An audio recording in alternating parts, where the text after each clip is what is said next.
Okay, so I am doing a video and my daughter's looking at me because I'm talking. Alright, so this is, I like this topic a lot.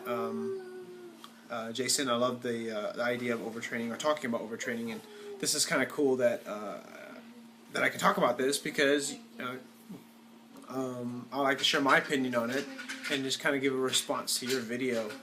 You bring up a lot of good points. I'm looking forward to your next video, which is which is talking about the science, because I articulate it probably quite as well as you, and I'm looking forward to hearing what you're going to say. But the one thing I wanted to add to your video, or in response to your overtraining video, overtraining is highly individualized, and it really varies from person to person. Because when you talk about overtraining as a whole, overtraining tends to be very. If you just Google overtraining, there is a lot of information, and there's one article I read that's very long, and it's pretty good stuff. There's a lot of good articles, and and if I get a chance, I'm gonna try to link it on this video. But one of the things that come to play when it comes to overtraining is more than just training volume and intensity. It really has a lot more to do with outside forces like stress with life.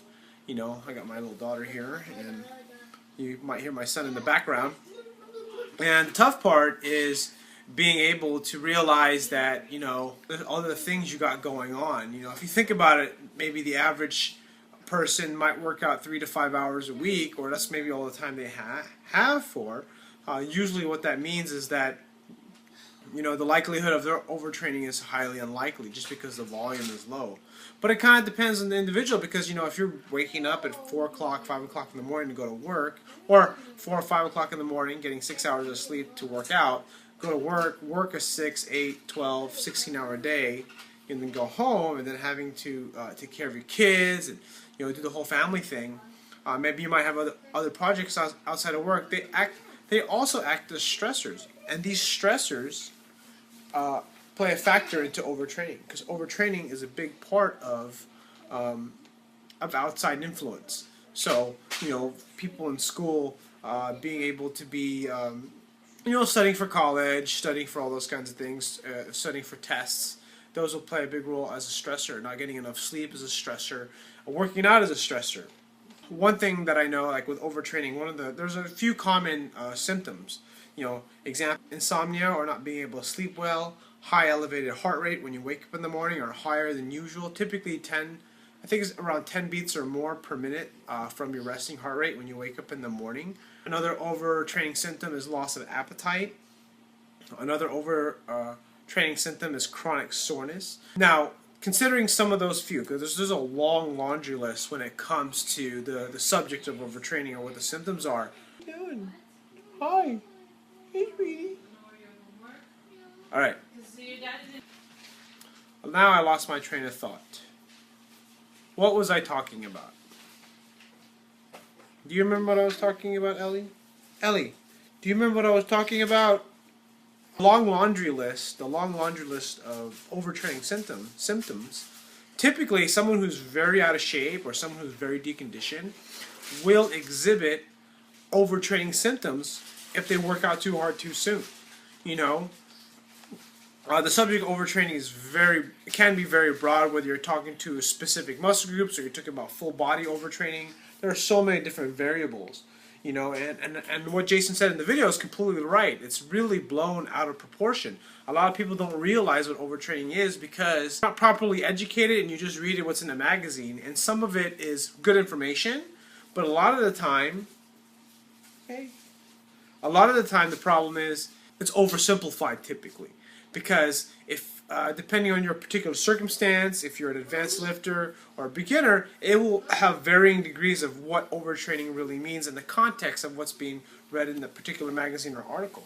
Overtraining has more to do, or you have to consider outside forces, outside of just the workout themselves, that affect overtraining. Because these things will play a big role into your overall recovery. And essentially, what will happen is that overtraining will cause you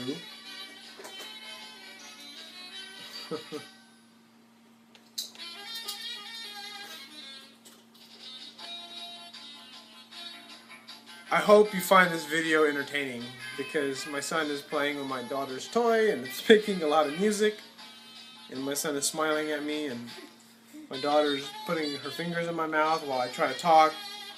Anyways, this video will be definitely interesting. Can you turn that off for me, please? Thank you, dude. Okay, so what was I talking about? Overtraining.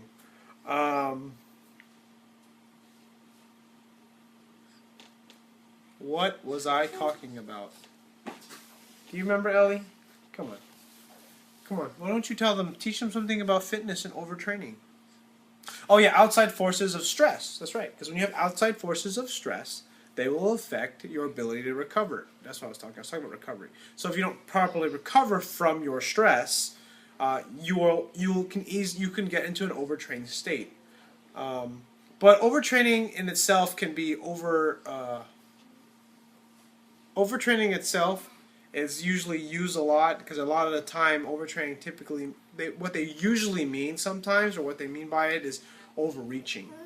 And that's another topic for another video, and I would love, Jason, for you to cover that, about overreaching versus overtraining, because I think that would be really good. But being able to recover from stress, and stress being working out, stress being life, family, work, other stuff, because if you think about, people, professional athletes that train 20, 30, 40 hours a week, working out, training, do they overtrain? Yes, they do overtrain, but keep in mind that their full-time job, outside of taking performance enhancement drugs, their full-time job is working out, or is performance, to accomplish their professional sport. So if you think about it, that's all they're focused on. So anything else when they're training during the season, football, basketball, track, whatever it may be, cycling, they're not stressed, or their focus is completely on working out, and they're professional athletes. Most of us, on the other hand, have other things going on where working out isn't our life, and we're just trying to flatten our stomach. And what we're trying to do is we're trying to educate people, or I'm trying to educate or teach and learn and share, and that you want to try your best to be aware of overtraining, but depending on your circumstance, you're probably not overtraining. But my view on overtraining, and I'll oversimplify in this response to this video, is that, hey, what's up? Ow, ouch.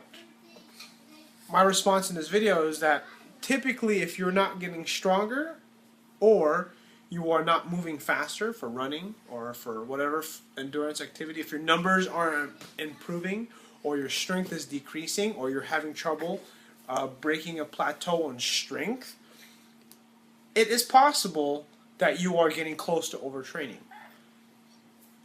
But that's not always the case. But for me, that's what I've used. That's what I use for clients.